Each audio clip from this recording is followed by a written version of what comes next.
पंकज, जब हम बात करते हैं कि पुलिस कार्यवाही देखा आपने इस मुद्दे पे किस तरह से धीरे-धीरे आगे बढ़ी। जो पीछे दिल्ली के अंदर दंगे भी हुए थे जिस समय हम सब जानते हैं कि कपिल मिश्रा ने किस तरह से बातें कही थी, किस तरह से पुलिस को चुनौती दी थी और उसी के बाद कहीं जाके वो दंगे भड़के थे और कपिल मिश्रा पे अभी तक कोई बड़ी कार्यवाही नहीं हुई। कल भी यही हुआ कि पुलिस ने कहा कि भई अनजान लोगों के खिलाफ हमने एफआईआर दर्ज कर दी है। आज अश्विनी चौबे और 5 और लोगों को गिरफ्तार कर लिया। लेकिन याद हो आपको कि उस दिन स्टेज पे गजेंद्र चौहान साहब भी मौजूद थे, लेकिन उनका नाम तो कहीं नहीं आ रहा इस कार्यवाही में। ऐसा क्यों? क्या वाक़ई में जो कहा जाता है कि कानून लोगों को देख के एक्शन में आता है कि किसके खिलाफ मुझे कार्यवाही करनी है और किसके खिलाफ नहीं करनी है, सिलेक्टिव हो जाता है। एक बहुत पुरानी कहावत है कि माथा देख के तिलक करना।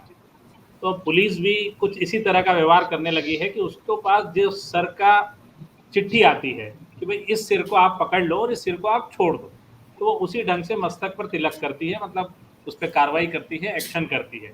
और ये एक बार नहीं है, लगातार हो रहा है। जो वीडियो बच्चों बच्चों तक पहुंच चुका है, छोटे छोटे बच्चे अपने वीडियो में देख रहे हैं, उन नारों को समझ रहे हैं, वो वीडियो पुलिस को 24 घंटे 48 घंटे बाद भी नहीं मिलता है। तो नहीं मिलता है मतलब वो अनजान बने रहना चाहते हैं। एक बहुत पहले किसी फिल्म में डायलॉग हुआ करता था कि सो जाओ नहीं तो गब्बर आ जाएगा। अब ऐसा हो गया है पुलिस के लिए कि जब जागना जब आदेश आ जाएगा, जब तक आदेश नहीं आता जब तक सोए रहिए। और ये आज की बात नहीं है, लगातार कई सालों से इसी तरह का चल रहा है। दूसरा, कल्पेश जी ने जैसे कहा कि 2 लोग इसको करवा रहे हैं और 2 लोग इसके पीछे हैं, अब ऐसा रह नहीं गया है। ये 2 दूनी 4 और 4 दूनी 8 और 8 दूनी 16 छोटे छोटे गाँव स्तर तक बड़ी तेजी से ये संक्रमण की तरह से इस तरह की वारदातें फैल चुकी है। अब इसमें हम सारी बातें भाजपा या मोदी जी या इसको लेके बात करते हैं, लेकिन हम कहीं भी दिल्ली सरकार के मुखिया केजरीवाल जी के बारे में बात नहीं करते कि उनकी चुप्पी का क्या है। वो हर बात में सामने आते हैं, वो कहते हैं कि सरकार जो है उस पर पूरा अधिकार जो है दिल्ली पुलिस पे केंद्र सरकार का है और हमारा अधिकार होना चाहिए। लेकिन जब इस तरह की घटना उनके शासन में होती है तो वो बड़ी चुप्पी साध जाते हैं। अरविंद केजरीवाल इस मुद्दे पर पूरी तरह खामोश रहे, उनकी खामोशी पर भी बात की जानी चाहिए। आखिर वो किस एजेंडे के तहत चुप रहना पसंद करते हैं ऐसे मामलों में, जबकि वो सबसे बी ज़्यादा टीम बोलने के लिए माने जाते हैं। उनका बी टीम क्या होगी तो होता है, तो ये चीज़ें और इसमें समझनी होगी हमको कि केवल अकेले एक पार्टी का मामला नहीं रह गया है। अब ये लगभग सभी पार्टियां इसी मुद्दे पे आगे बढ़ना चाहती है, इसी को उन्होंने अडॉप्ट कर लिया है। जैसे कि अमर जी ने कहा कि वो यूज टू हो गए हैं, तो सारी पार्टियों ने भी मान लिया है कि आगे बढ़ने का रास्ता ये है। तीसरी बात आपने कही है कि मीडिया में भी बहुत सारे लोग मेन स्ट्रीम मीडिया में ये सब काम पे ध्यान ही नहीं देते।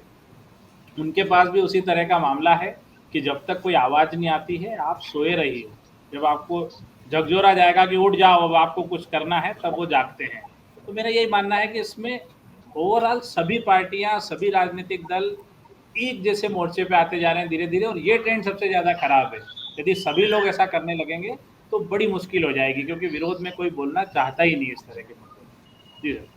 बिल्कुल ये बात एक आपने बड़ी कही है नीरज कि विरोध में कोई बोलना ही नहीं चाहता है, यानी कि उसको लगता है कि यदि मैं कुछ अलग बोलूंगा, अलग हट के बात करूंगा तो ऐसा नहीं कि मैं हिंदू विरोधी कहलाने लग जाऊंगा। मुझे लगता है ये भी एक डर लोगों को सता रहा है।